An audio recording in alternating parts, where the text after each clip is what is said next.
My name is Marian and I saw the president today. Today is a happy day because the president was in the beach. I'm very happy because I saw him. kaliya ma ahayn halkan inuu madaxweynuhu u yimid inuu arko sida dadku ay ugu soo nasina tagaan xeebtan Lido laakiin waxa ku jirta inuu dhageysto aragtida dad badan oo aan fursad u helin inay madaxweynaha mar uun arkaan ama ay la kulmaan qaarkood waxa ay la galayeen sawirro iyagu ku farxsan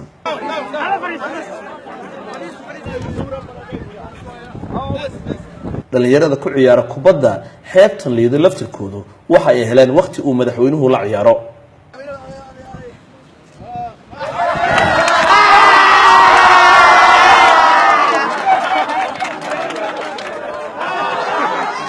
dhinaca kale madaxweynuhu waxa uu la shaahay dad u badan dhalinyaro waa kuwan qaarkood oo nala hadlay maanta farxad weyn ayay tahay inaan madaxweynahayga ee Jamhuuriyadda Federaalka Soomaaliya Maxamed Cabdullaahi Maxamed farmaajo aan maanta shaahigan uu koob ku cabo anna koob ku xiga aan ku cabo run ahaantii ma ogeyn maanta inuu imaanayo meeshan ama u soo booqanayo aad aan ugu faraxsanahay maanta inuu imaado sidoo kale wuxuu maanta u sameeyay bulshada midnimada u gacan qaaday anigana markii ugu horeysay ee madaxweynaha Jamhuuriyadda Federaalka aan salaameyn noqotay galabta anigoo fadhiyo xeebta Lido waxa farxad ii ah inaan kula kulmo madaxweynaha Jamhuuriyadda Federaalka Soomaaliya Maxamed Cabdullaahi Farmaajo wallahi waxay ii tahay dareen aan cabiri karin inaan maanta madaxweynaha kula qaatay waxa madaxweynaha Jamhuuriyadda Mudane Maxamed Cabdullaahi Farmaajo uu kala hadlay dadkii uu kala kulmay xeebtan Lido in Soomaalidu tahay dad mid ah oo aan kala go'i karin isagoo siyaasiyiintana kula dardaarmay inay la yimaadaan tanaasul badan si midnimada dalkan loo ilaasho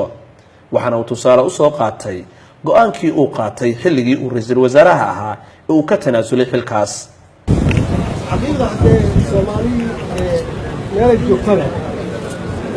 wuu dalkaana ma kala go'ay caalamku ma raba inay kala go'ay Soomaali kala go'ay dadka rasmiga marka la weydiiyo ma raba inay kala go'ay marka waxaan u baahanyahay siyaasiyiin oo anigu aan Soomaaliya ugu horeeyay inaan bilaawno wada hadal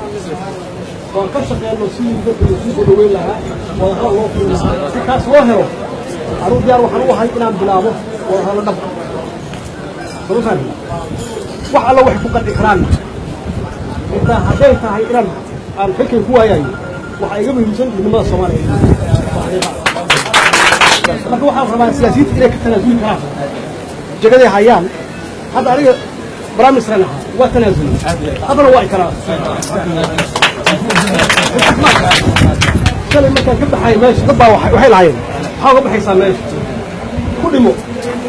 waa dhaqanka la yaqaan moogta waxay ahayd galab ka mid ah galbaha madaxweynuhu la kulmo bulshada Soomaaliyeed gaar ahaan galbaha uu muuqdo goobaha ay ku caawiyaan oo ay ku nastaan Ali Baasha Cabdullaahi warbaahinta qaranka magaalada